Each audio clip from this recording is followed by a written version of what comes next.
सबसे पहले तो आपको मुबारकबाद और आपका शुक्रिया भी कि आपने हमारी रिक्वेस्ट पर हमारा साथ दिया, जिसकी वजह से हम और आप मिलकर सोशल मीडिया फायरवॉल को काफ़ी हद तक नाकाम बनाने में कामयाब हुए, क्योंकि रजीम ने जो प्लान किया था कि हमारी आवाज़ मुकम्मल बंद कर दी जाएगी, वो जो हमने आपसे रिक्वेस्ट की थी कि चैनल को सब्सक्राइब करें अगर नहीं किया, वीडियो को देखने के बाद इसे लाइक ज़रूर करें और कमेंट ज़रूर करें और वीलॉग के लिंक को व्हाट्सएप में शेयर ज़रूर करें। ये तीनों चारों काम करने की वजह से जो रिजल्ट्स हमारे सामने पिछले हफ्ते के आए हैं, उसमें हम काफ़ी हद तक सोशल मीडिया फायरवॉल को नाकाम बनाने में कामयाब हो गए हैं और जो असरात प्लान किए गए थे वो नहीं हो सके। उसके लिए आपका खुसूसी शुक्रिया भी और आपको शाबाश भी, और रिक्वेस्ट होगी कि इन तमाम चीज़ों को कंटिन्यू रखिए ताकि हमारी आवाज़ जो है वो दूर तक पहुंच सके। अब आते हैं आज की खबरों की तरफ। आज की जो पहली खबर है वो इस्लामाबाद हाई कोर्ट से आपके सामने रखेंगे, जहां पर जस्टिस बाबर सत्तार साहब के सामने पाकिस्तान नेवी के 5 अफसरान की सजाए मौत का जो है वो केस है। ये नेवल डॉक के ऊपर ये हमला हुआ था, ये अफसरान शायद उस पर मुलव्वस थे। इन्हें पाकिस्तान नेवी ने कोर्ट मार्शल के दौरान सजाए मौत दी थी।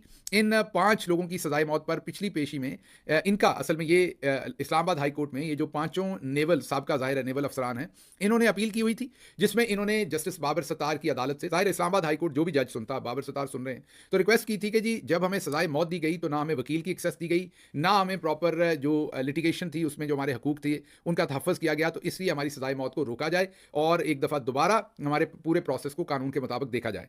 जस्टिस बाबर सत्तार ने पिछली दफ़ा इस पर स्टे ऑर्डर दिया था। नेवी से पूछा गया कि आप रिकॉर्ड दे दीजिए, उन्होंने रिकॉर्ड देने से इनकार किया या मना किया।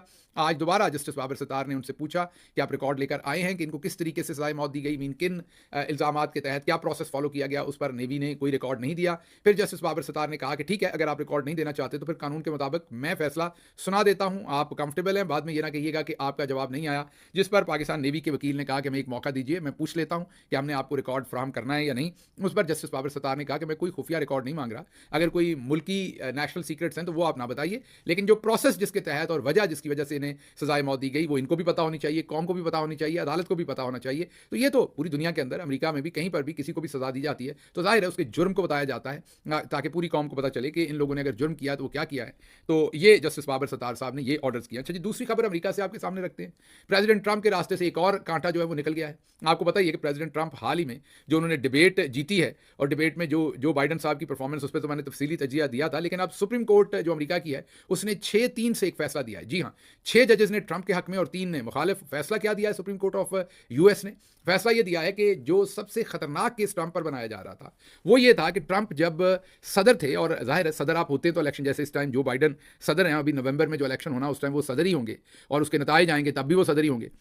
तो ट्रंप भी ऐसे सदर थे और वो इलेक्शन के नताइज, उन पर इल्ज़ाम ये है कि इलेक्शन के नताइज बदलने के लिए लोगों को उन्होंने इश्तिहाल दिलाया, कॉन्स्पिरेसी बिल्ड की और मुल्क की जमहूरियत के खिलाफ साजिश की, और जो इलेक्शन के रिजल्ट में वो हार गए थे उसको मानने की बजाय उन्होंने उन रिजल्ट्स को बदलने के लिए आवाम को इश्तिहाल देकर बहुत सारे गैर कानूनी काम किए। इसके ऊपर एक रियासत की जो हाई कोर्ट है वो पहले ही इनके खिलाफ फैसला कर चुकी है, ट्रंप साहब के खिलाफ, कि इनको कोई इम्यूनिटी नहीं है। मीन वो प्रेसिडेंट थे, प्रेसिडेंट को वैसे तो इम्यूनिटी होती है, लेकिन ये तमाम काम जो है ये उन्होंने एज अ प्रेसिडेंट इम्यूनिटी के अंदर नहीं आते, बल्कि इनके ऊपर केसेस चलने चाहिए। ये सबसे खतरनाक तरीन केस ट्रंप के खिलाफ चल रहा था।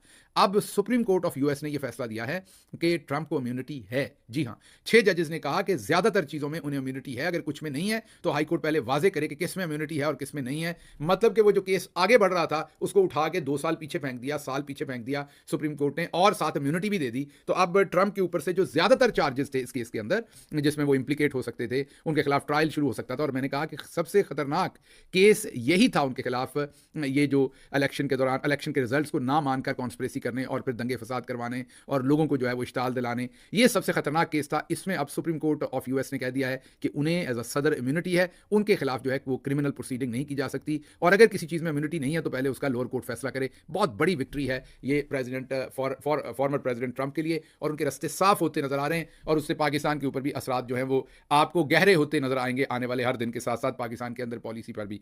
अगली बात जो इसी से रिलेटेड है वो ये है कि प्रेसिडेंट बाइडन जो है उनकी जो बदतरीन परफॉर्मेंस थी, प्रेसिडेंट बाइडन की फैमिली जो है वो इतवार वाले दिन इकट्ठी हुई है। इतवार और पीर वाला दिन उन्होंने प्रेसिडेंट बाइडन के साथ गुजारा है। प्रेसिडेंट बाइडन व्हाइट हाउस पीर शाम तक वापस नहीं आए ओवल ऑफिस से, और वो वहाँ पर अपनी फैमिली के साथ रहे। ये एसोसिएट प्रेस और पॉलिटिको जो है वो रिपोर्ट कर रहे हैं, दोनों। फॉक्स न्यूज़ भी यही रिपोर्ट कर रहा है कि वहाँ पर उनकी फैमिली जो इकट्ठी हुई, उन्होंने उनकी बैड परफॉर्मेंस की सारी जिम्मेदारी जो है वो डाल दी है उनके स्टाफ के ऊपर। उन्होंने कहा कि आपकी तैयारी ठीक नहीं करवाई गई थी, आपको उससे पहले रेस्ट नहीं करवाया गया था, सोने नहीं दिया गया था पूरा, इसलिए आपकी परफॉर्मेंस जो है वो बहुत पुअर रही। अगर आप आम लफ्ज़ों में कहें तो ट्रंप तकरीबन कच्चा चबा गया था प्रेसिडेंट बाइडन को, मुहावरतन कह रहा हूँ।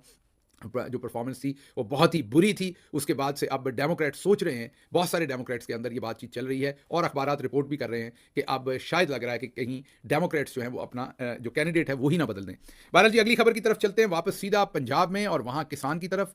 किसान से गंदम खरीदी गई थी 1800 से लेके 2500 रुपये, 2400 रुपये तक। आप सबको पता है कोई बहुत खुशकिस्मत था तो वो 2600, 2800 रुपये में बेच बैठा था, लेकिन ज़्यादातर किसान ने ये गंदम बेची थी। अब वो गंदम वापस 3500 रुपये में हो गई है। जी हाँ, किसान लुट गया, किसान बर्बाद हो गया। आपको थोड़ी देर के लिए किसान की कीमत पर, जी हां, किसान की जेब पर डाका डाल के इस चोर हुकूमत ने चंद दिन आपको आटा भी सस्ता दे दिया। अब जो फ्लोर मिल एसोसिएशन है उन्होंने ये बताया है कि आटा भी वापस महंगा हो गया और गंदम 3500 रुपए तक चली गई है। अब बस इंतजार कीजिए, 15-20 दिन में, महीने में आप देखेंगे ये 4000 क्रॉस करेगी। किसान को लूट लिया गया, मिडिल मैन ने हर तरफ से पैसा बनाया, पहले किसान को लूटने में, अब आटे के ऊपर आपको लूटने में। ये मैनेजमेंट है पंजाब हुकूमत की और बताया जा रहा था कि हमने आटा सस्ता कर लिया, वो भी किसान की कीमत के ऊपर। मीन किसान की जो है वो इकॉनमी तोड़ के, उसकी रीढ़ की हड्डी तोड़ के रख दी है। किसान अगली फसल लगाने के काबिल नहीं। आपको अंदाजा नहीं गांव के अंदर लोग कितने मजबूर हुए बैठे हैं इस टाइम। अच्छा जी, दूसरा भी एक और इसी तरह का स्कैंडल आपके सामने रखते हैं। 10 जुलाई से, जी हां, 10 जुलाई से पाकिस्तान जो है वो अब चीनी एक्सपोर्ट करना शुरू करेगा और चीनी एक्सपोर्ट जो है वो होगी अफगानिस्तान और दूसरे जो सेंट्रल एशिया के मुल्क हैं उनमें। मजे की बात यह है कि इन मुल्कों से अभी तक कोई जो सॉलिड ऑर्डर्स रिसीव नहीं हुए, लेकिन फैसला यह किया गया है कि चीनी ट्रकों पर लादकर अफगानिस्तान के रास्ते बस भेजी जाएगी, वहां उन मार्केट्स में रख कर बेची जाएगी और जैसे ही चीनी जाएगी आप देखेंगे पाकिस्तान के अंदर चीनी की कीमत ज़्यादा हो जाएगी। तो एक तरफ आटे पर किसान को लूटा, सारफ को लूटा, आटे और गंदम पर, अब चीनी पर भी वही काम जो है ये करने जा रहे हैं। अच्छा जी, अली जैदी साहब के इंटरव्यूज़ आ रहे हैं धड़ाधड़, आजकल वो इंटरव्यूज़ दे रहे हैं और भी दोस्त दे रहे हैं, लेकिन अली जैदी साहब भी धड़ाधड़ इंटरव्यू दे रहे हैं। और उन्होंने एक बयान दिया था, आपको पता ही है कि मैं इमरान खान से जेल में मिलना भी चाहता हूं और उनके गले लग के रोना भी चाहता हूं। इमरान खान आपकी फुफो तो है नहीं जिनके गले आपने लग के रोना है, ये काम तो आप किसी और के साथ कर लीजिए। इमरान खान गले मिलना बहुत ज़्यादा पसंद नहीं करते, आपको इस बात का पता है, क्रिकेट के दौरान भी आपको पता है, सियासत में भी। लेकिन बहरहाल आप गले मिल के रोना चाहते हैं, मुझे ये नहीं समझ के किस लिए रोना चाहते हैं, लेकिन उन्होंने ये कहा कि अभी हालिया बयान में उन्होंने कहा, ये तो 2 दिन पुराना बयान था कि मैं गले लग के रोना चाहता हूँ, अभी उन्होंने कहा कि मुझे अभी पीटीआई में नहीं जाना और उन्होंने कहा कि अटैक जो है वो मुझ पर ना करें, हुकूमत पर करें। तो आपको भी यही जवाब है जनाब कि आप भी अटैक जो है वो पाकिस्तान तहरीक इंसाफ और उसकी मौजूदा क़यादत पर ना करें,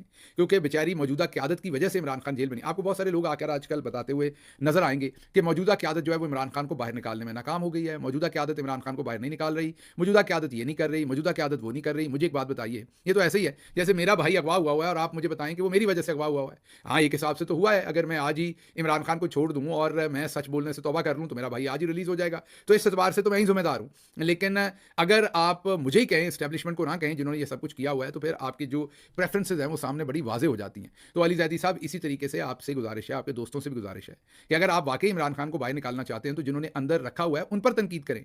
आप भी मुड़कर पीटीआई पर ही तनकीद करते हैं कि पीटीआई ने अंदर रखा हुआ है। पीटीआई की वजह से या पीटीआई की नाहली की वजह से इमरान खान अंदर नहीं है। मुल्क के मायानाज वकील जो है सलमान अकरम राजा, सलमान सफदर, वो उनके केसेस लड़ रहे हैं और केसेस जीत भी लिए हैं। अब तो एक झूठे केस, इद्दत में निकाह के केस में अंदर रखा हुआ है, तो ये रखा एस्टेब्लिशमेंट ने है। आप भी उन पर क्रिटिसिज्म करने की बजाय पीटीआई पर क्रिटिसिज्म करते हैं, तो मेहरबानी करके आप भी अपनी तोपों का रुख वहां करें जहां करना चाहिए। हाँ, अगर आपको भेजा ही उन्होंने कि आप पीटीआई के अंदर मजीद डिस्ट्रक्शन करें तो वो एक और बात है जैदी साहब। अच्छा जी, अगली खबर ये कि अली अमीन गंडापुर साहब के नाकाबिले जमानत वारंट जारी कर दिए गए। सिपरा साहब ने कहा है वो अदालत हाजिर नहीं हो सके, उन्होंने अदालत से छुट्टी मांगी, उन्होंने कहा छुट्टी नहीं, वारंट जारी करो। ये वही अदालत है जिसमें मेरा भी केस चलता रहा, ये वही अदालत है जिसमें अभी मोईद पीरजादा, वजाहत सईद, साबिर शाकर, हैदर मेहदी, आदिल राजा, शाहीन सबाई और बहुत सारे दूसरे लोगों के केसेस जो हैं उनमें उनकी जायदाद जब्त करने, उनके पासपोर्ट कैंसिल करने, उनके शनाख्ती कार्ड कैंसिल करने का अभी फैसला इसी अदालत से आया था। इसी ने अब अली अमीन गंडापुर की ज़मानत जो है वो उनकी उनकी वारंट गिरफ्तारी जारी की है, नाकाबिल ज़मानत। उनको अगली दफ़ा अदालत हर सूरत आना पड़ेगा अब। और मेरा ख्याल है कि अली अमीन गंडापुर साहब को भी मैसेजिंग है कि आप जो बयान देने ना दें, वरना फिर आपके खिलाफ ये कार्रवाइयाँ शुरू कर दी जाएंगी।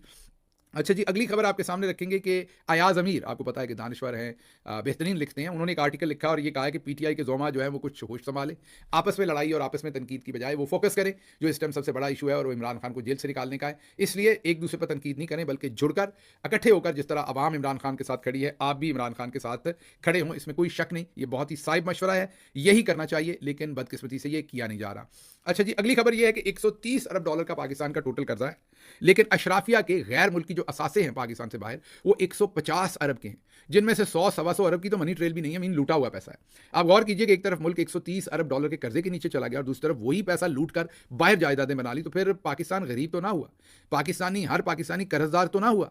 असल तो यह अशराफिया है जो लूटमार कर रही है। और अभी भी आप देखें कि एक तरफ तनख्वाहदार लोगों के ऊपर इतना ज़्यादा टैक्स लगा दिया है, एक तरफ चैरिटी हॉस्पिटल्स तक टैक्स लगाने की कोशिश की गई है। दूध की कीमत आपके सामने रख देते हैं। जी हाँ, ये दूध बनाने वाली एक कंपनी का जो हमारे सामने रेट लिस्ट आई है, ये रेट लिस्ट जो सोशल मीडिया से हमें मिली, इससे नजर ये आया है कि 295 रुपए से 370 रुपए लीटर जो है वो दूध कर दिया गया। 75 रुपए फी लीटर, जी हाँ आप दुरुस्त सुन रहे हैं, 75 रुपए फी लीटर दूध की कीमत जो है वो बढ़ा दी गई है इस बजट की वजह से। एक तरफ ये हाल है और दूसरी तरफ कौमी असम्बली के लोगों के ट्रैवल के अखराजात 150% शायद बढ़ा दिए, उनके जो दूसरे अलाउंसेस है वो बढ़ा दिए, उनकी तनख्वाहें बढ़ा दी हैं। जो प्रेसिडेंसी उसके लिए 1.25 अरब के एक्स्ट्रा पैसे रखे गए हैं। जो प्राइम मिनिस्टर हाउस है उसके लिए भी मेरा ख्याल 25 के 30% ज़्यादा अखराजात जो रखे गए हैं, कि पता नहीं 23% है। जो घाटा पड़ रहा है ओवरऑल पाकिस्तान की बड़ी बड़ी कॉरपोरेशन में, जिसमें बड़े बड़े मगरमच्छ पैसा खा रहे हैं, वो 1000 अरब के करीब पहुंच गया, 23% उसमें इजाफा आ गया। और एक तरफ ये अल्ले तललियाँ देखें और दूसरी तरफ जरा सोचिए, दूध 75 रुपए ज्यादा, और मरियम साहबा ने ऐलान किया है कि वो रावलपिंडी से, इस्लामाबाद से ग्लास ट्रेन बनाएंगी ऊपर मरी जाने के लिए। मरी के तो पहले हालात कोई नहीं छोड़े, ऊपर से आप ग्लास ट्रेन भी चढ़ाएं, मीन ग्लास ट्रेन चढ़ाएंगी तो और लोग वहां पहुंचेंगे। पहले ही वो ओवर क्राउडेड है, पहले ही वहां पर जो हालात बने हुए हैं वो आपके सामने, इंफ्रास्ट्रक्चर डेवलप नहीं किया, और अब सिर्फ शोकेस करने के लिए एक मंसूबा और उसमें से किकबैक्स खाने के लिए, जिस तरीके से आपको हमने मेट्रो लाहौर के अंदर शहबाज शरीफ ने किस तरीके से माल बनाने की कोशिश की थी, वो आपके सामने रखा था सब कुछ। तो वो जिस तरीके से मेट्रो में ये किया गया था, उसी तरीके से अब ये ग्लास ट्रेन जो है ये भी अब चलाने की कोशिश की जाएगी, इसमें पैसा बनाने की कोशिश की जाएगी। असल मामला ये होगा। अच्छा जी, अगली खबर आपके सामने रखेंगे और वो ये है कि पीटीआई ने बिजली के बिलों के ऊपर आवाम को एतमाद में लेने का फैसला किया है। जो आए हैं, जाहिर है इस पर एहतजाज भी शुरू होगा जल्द। आवाम पहले से ही एहतजाज कर रही है, ताजर एहतजाज कर रहे हैं, जमात इस्लामी ने इस पर एहतजाज का फैसला किया। मैंने पहले भी आपको कहा कि ये वो एरिया है जिस पर आप देखेंगे कि आवाम खुद से निकलेगी, क्योंकि अब आवाम को वो हीट फील हुई है। आवाम ये बिल नहीं दे सकती, लोगों के हालात बहुत मुश्किल हो गए, वो अब ये बिल अदा नहीं कर सकते। अपने एसेट्स बेचकर ही वो बिजली के बिल अदा कर सकेंगे, जिसके पास एसेट नहीं होंगे उसका मीटर कटेगा। तो आवाम अब बाहर आने को मुकम्मल तौर पर तैयार है। अगले दिनों में आप इस सिलसिले में देखेंगे कि किस तरीके से आवाम अब बाहर आना जो है वो शुरू होगी। कर इमरजेंसी के अंदर जी शादी की एक तकरीब में एक शख्स ने जेब के अंदर हैंड ग्रेनेड रखा हुआ था, माशाल्लाह क्या काम है इनके, और बच्चों समेत 19 अफराद जख्मी हुए क्योंकि वो हैंड ग्रेनेड उनकी जेब में ही फट गया है। तो ऐसे बेवकूफ़ों को शादियों से दूर रखा करें जो ऐसी चीज़ें जेबों में डाल के फिरते हैं, ताकि आप अपनी और अपने प्यारों की हिफाजत कर सकें। अगली खबर कराची से, डाकू राज इतना ज़्यादा हो गया कि डाकुओं ने पुलिस के एसएचओ को लूट लिया है। और जरदारी साहब का पिछले दिनों बयान था कि डाकुओं को कौमी धारे में लाना चाहिए, तो बिल्कुल डाकू जो है वो कौमी धारे में जो है वो आना चाह रहे हैं और आ भी रहे हैं। अब आपने फैसला करना है कि उनको आपने कितना और कौमी धारे में लाना है, आप लाना चाहते हैं कि नहीं। अच्छा, दूसरा आपने देखा होगा कि इस वक्त मोटरवेज के टोल टैक्स जो है वो भी बढ़ा दिए गए हैं। अगर आप मोटरवेज पर सफर करेंगे तो आपको ये पता चलेगा कि मोटरवेज के जो टोल टैक्स हैं सारे के सारे, वो सारे भी एक सिग्निफिकेंट अमाउंट के साथ बढ़ा दिए गए हैं। मतलब कोई चीज़ सस्ती रह नहीं गई। दूध 75 रुपये फी किलो अगर महंगा हुआ है, बिजली आपके सामने, गैस आपके सामने, गंदम की हमने आपको प्राइस बता दिया किधर को जा रही है और आगे भी वो किधर को जाएगी। तो आप ये समझ सकते हैं कि ये जो हीट फील करेगी पब्लिक आने वाले दिनों में, वो सब कुछ क्या होने जा रहा है। एक आध वीडियो आपके सामने आखिर पर रखते हैं और वो देखिए, उससे आपको अंदाजा होगा। और आज का जो पंजाबी व्लॉग है उसमें भी कुछ इंटरेस्टिंग खबरें हमने कवर की हैं इसी से रिलेटेड। इसके साथ ही मुझे दीजिए इजाजत। अल्लाह आपका हामी नासिर हो। पाकिस्तान जिंदाबाद।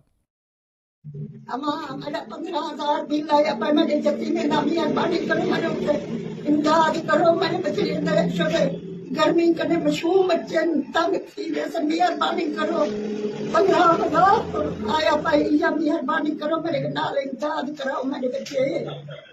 मैं तंग बहुत तंग, मैंने बचरा मेरे नाल इमदाद करो। मेरे 15,000 आया भाई, मेरे बच्चे वो अदंगता समीटर पटे ने मेरे बच्चे गर्मी करने मार दे, गर्मी करने मेरा बचरा है। अल्लाह तुम्हारी ही आती रखे, मेहरबानी करो मेरे नाल इमदाद करो। अम्मा मेरे बचरे जती भी लाया पाए 15,000, मेहरबानी करो मेरे नाल इमदाद करो मेरे बचरे। वो धन्यवाद समीटर पटे ने मेरे बचरे, मेहरबानी करो इमदाद करो मेरे नाल जती के मेरे बच्चे नाल बिन पटे ने यो मीटर पटे ने मेरे बच्चे औखे थी बेसन। मैं देखो जो जिंदगी की खरनवा देना बरो मीटर पटे